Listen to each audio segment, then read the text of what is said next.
So foundationally for me, what I recognize is that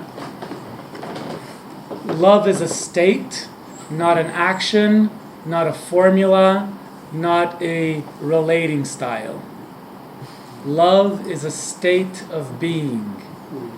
It's not doing, it's being. So now I'm talking a meta version. So love as the meta, macro.